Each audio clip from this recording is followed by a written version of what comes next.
Hi everybody, welcome to week 2 of Mystic Rob predicts the Premier League fixture results. First off, hands up if you care that Liverpool won the European Carabao Cup Super thing, Chelsea, Lampard, penalties, nonsense. No? Okay, anyway, so week 2 of the Premier League. Let's start with our beloved Manchester City. We're actually at home this week, guys, on the Saturday as well of all things, but it's not a 3 o'clock kickoff. Oh well, doesn't matter. 5:30 kickoff against Tottenham Hotspur. Right, so let's get straight into it. So, last season in the league, we played Tottenham twice, obviously. What am I saying? And we won both of those games 1-0. Now, the first game wasn't at the new White Hart Lane. The first game was at Wembley last season. And the NFL had just been there, or maybe it was a tractor pull event, was there the day before or 2 days before, and pretty much turned the pitch into the Somme. But, thankfully, our team and players are good enough. We managed to win 1-0. And then, later on in the season, in that amazing 14-game winning streak running to clinch the title, out of the grasp of Bottlefield, Phil Foden at home bagged an incredible header on the back of a selfless team goal set up by Sergio Aguero. So the sort of theme there is that we won both of those games 1-0. Pretty close. And they were pretty close, to be honest. Tottenham last season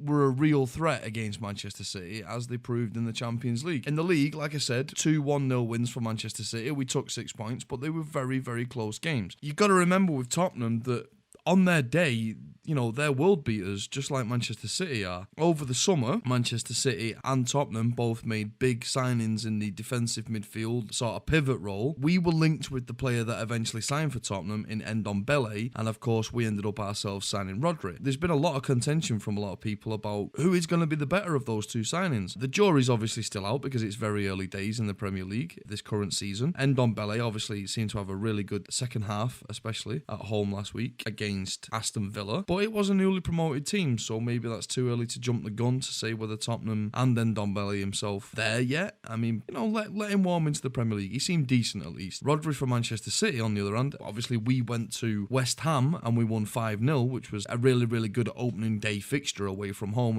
Potentially what I saw as a potentially tough opening day fixture away from home. Rodri sort of grew into the game more, I'd definitely say. He started a bit slow, looked a little bit vulnerable, but this game, in my opinion, could be a test of those two players, perhaps. It could be a real showpiece to exhibit, or to make a case for, at least, for who potentially was the better signing. So how about we get into what I predict the Manchester City lineup will be against Tottenham at the weekend. Obviously, I've gone for Edison in net. I've stuck with Walker at right back because I don't feel like you can drop the guy right now. Obviously, the miracle goal line clearance against Liverpool in the Community Shield, and then, again, he bombed down the wing against West Ham, absolutely bombed down the wing, put on the afterburners to assist Gabby Jesus for the first goal of the game. So I think, although we have signed Cancelo, who is a big, big player, he's a very big attacking threat, I do believe that we'll stick with Walker again. And then, okay, Stones and Laporte is pretty much first choice pairing for centre-half. Zinchenko, obviously, at the minute is at left-back. I don't see Angelino playing in this game. I think this game will be a very, very big game for Zinchenko because I think that he's going to be up against Lucas, and I think Lucas potentially could terrorise him. So he's going to need a lot of help from the left side centre-half in Laporte and a lot of help from Rodri, potentially. And going on into midfield, I think again, Pep will stick with Rodri in midfield. We're not sure about Fernandinho's fitness right now, and I think that Rodri did enough in that West Ham game, and again in the Liverpool game prior to that, to maintain his place. In front of that, I've gone for Kevin De Bruyne and Bernardo Silva in midfield. I think that Bernardo Silva and Kevin De Bruyne are just going to be such a potent attacking force together. Some people might have put David Silva in there, but I think this is a game that he's going to rest for. Also, maybe Phil Foden could have been within the shout, but I think because Bernardo Silva didn't even feature at all against West Ham away, he'll probably feature in the midfield. Up front, again, I've stuck with Riyad Mahrez because I don't think you could have dropped him after the West Ham game. I thought he put in a solid performance. He really grew into the game and he's really growing into that Manchester City shirt. On the left-hand side, obviously because we've got injury issues with Leroy Sané, I've stuck with Raheem Sterling. Now, there is a possibility, of course, that Pep could decide to put Bernardo Silva out on that left-hand side and pick David Silva for the central midfield role. But I think that he's going to stick with Raheem Sterling. I mean, how can you drop the guy that scored a hat-trick against West Ham? Up front, again, I've gone for Gabby Jesus. I think the guy is really growing into this team. This really could be a big season for him. I know that Sergio Aguero is our all-time record goal scorer, and I know that he is such a massive, massive player for the club, but I think that Sergio will definitely still play a role this season, undoubtedly, but I think he's going to stick with Gabby Jesus up front. Now, when it comes to attacking Tottenham, we'll have a look at their lineup in a minute, but I think that there's so many avenues of attack for the Manchester City team that it'll obviously frighten any team that we come against. So let's have a look at what I think the Tottenham Hotspur lineup will be for the weekend. Hugo Lloris in net, pretty straightforward, pretty standard. Kyle Walker-Peters at right back. I think Kyle Walker-Peters is potentially going to have a nightmare of a game against Manchester City. This will be a massive test for the young lad. He's going to have to face Raheem Sterling going at him, potentially Bernardo Silva going at him, Riyad Mahrez maybe switching over and going at him, Gabby Jesus going at him. I think this is going to be the real... I think actually both the fullbacks, Danny Rose and Kyle Walker-Peters, I think they are going to be the real avenues of attack for Manchester City, cutting inside, going behind them. I think this could be a nightmare weekend for those two players. They're going to need to rely heavily on Alderweireld at centre-half and Sanchez also at centre-half. I think Manchester City's pace is going to be a big, big tester for those back four.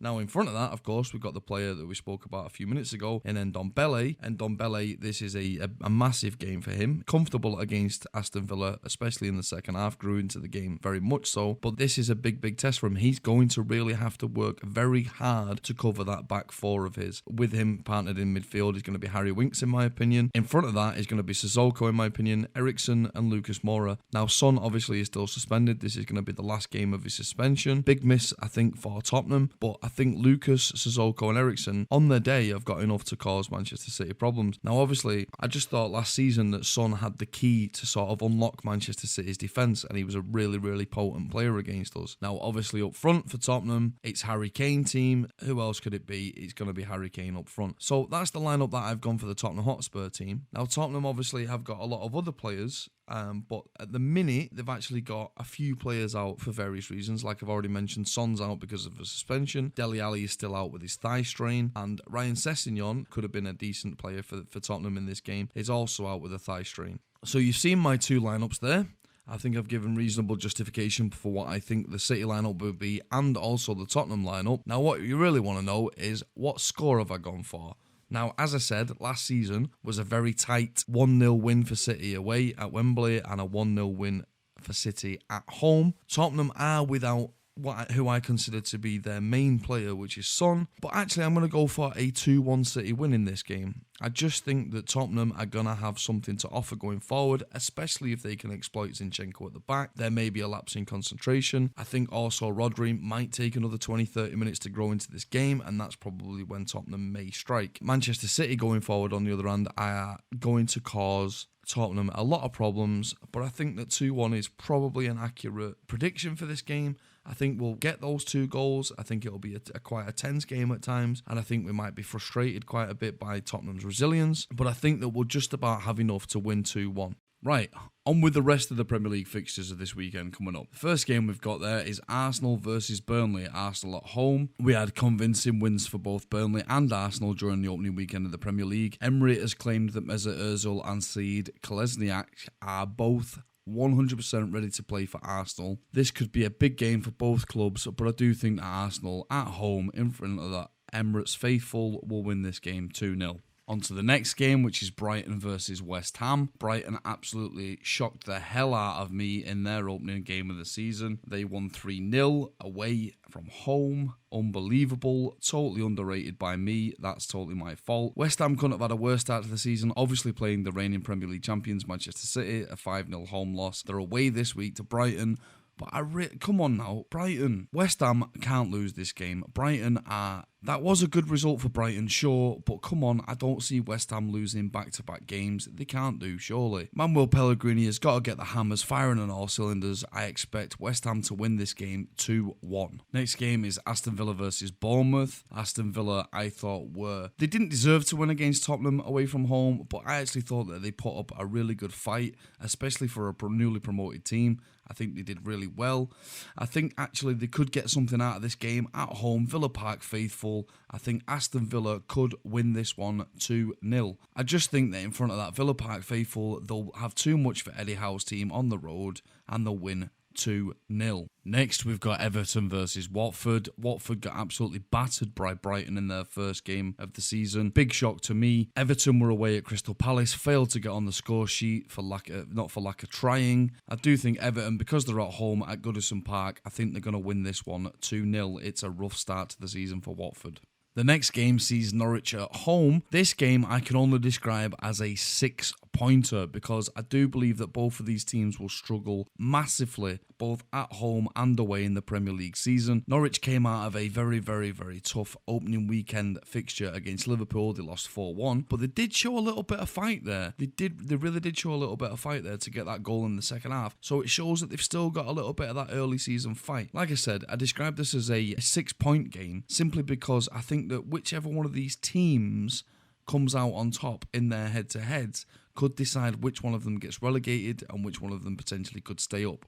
I'm going to go for a Norwich scrappy 1-0 win. Next, it's Southampton versus Liverpool. Southampton, obviously Liverpool's feeder team. Liverpool had a very convincing win against Norwich on the opening day of the season, although there were vulnerabilities there in the second half. That being said, I don't actually expect Southampton to get anything out of this game. I expect it to be another rout by Liverpool. Maybe a 3-0 because that midweek test that they had against Chelsea might have took something out of their legs. This will really be a big test for the depth of Liverpool's squad, and I actually think this will be a big test for the VAR officials. Are we going to see any crazy Liverpool offside favourable decisions? Who knows? And of course, obviously, the last game of the Saturday is the Manchester City game versus Tottenham. So that rounds out our Saturday fixtures. On to Sunday now. The first game on Sunday sees Sheffield United facing Crystal Palace. It's at Bramall Lane. This is a big momentous occasion for Sheffield United back in the Premier League. They got a hard-fought Billy Sharp equaliser, taking a point from their opening weekend. I think Palace really struggled against Everton.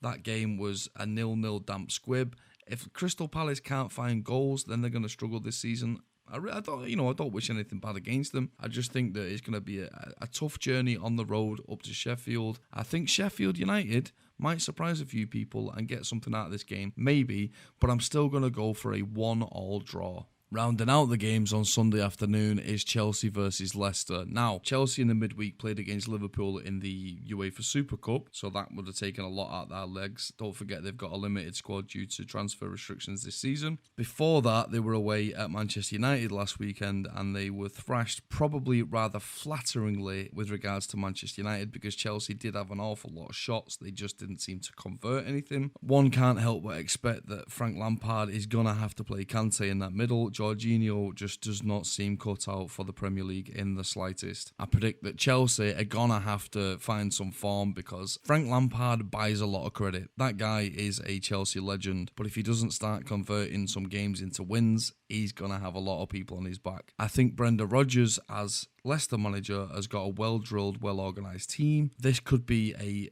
very tough game. Leicester, of course, were quite lucky against Wolves with a goal ruled out with a VAR system.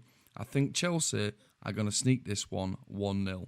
The last game to be played in week 2 of the Premier League season is from the Molineux Stadium. Wolves versus Salford United. The coach is coming to town and it's going to be packed. A lot can be said about United's victory over Chelsea last weekend. A lot of people thought, is this the second coming? Ole's at the wheel. Is he the new Trafford Messiah? I really think it was a fake result, and I'm not just saying that because I don't like United. I don't like United, that's true, but it really was a fake result in my opinion. I'm going to go out on a limb here and say that the team that I predicted to do big things again this season in the Premier League is going to get a 2-1 victory at home against Manchester United. Ole, does it mean the wheels are coming off? Hopefully. Right, so let's see it all on one page then. The results that I predict for week 2 of the Premier League season. Starting with Arsenal versus Burnley, I predict 2-0 Arsenal. Brighton versus West Ham, I predict a 2-1 away win for West Ham. Aston Villa at home against Bournemouth, I predict 2-0 for Aston Villa. Everton versus Watford, 2-0. Norwich versus Newcastle United, 1-0 for Norwich. Southampton versus Liverpool, 3-0 for Liverpool. And then City versus Spurs, as you know, I predict a 2-1 win for City. On to the Sunday games, Sheffield United versus Crystal Palace, I predict a 1-1 draw. Chelsea versus Leicester, a 1-0 win. And then finally, the Monday game which is Wolves versus Manchester United. I predict a 2-1 win for Wolves. Right, so that's my score predictions for the upcoming fixtures in the Premier League. What do you guys think? Please let me know in the comments below what your score predictions are for the weekend. Do you think, like I will, that Manchester City will just about beat Tottenham 2-1, or do you think it's going to be another cricket score? Or, shock result, do you think City's going to lose this one? Let me know down in the comments below the video. And what about the other Premier League games this weekend? Am I totally bang out of order by suggesting that United will lose away to Wolves? Is it the second coming? What about the rest of the results? Are Southampton going to shock Liverpool? It's highly doubtful, but you guys might have some inside track information that I don't know. And as usual, guys, if you like the content that we provide, consider subscribing to the channel, and also consider hitting that like button if you like the video. And don't forget, if you do like our content, hit that notification bell, because if you hit that notification bell, it will keep you up to date with all of our content, and you will be the first to know when a new video goes live. Thank you very much for watching, and I will see you in the next one.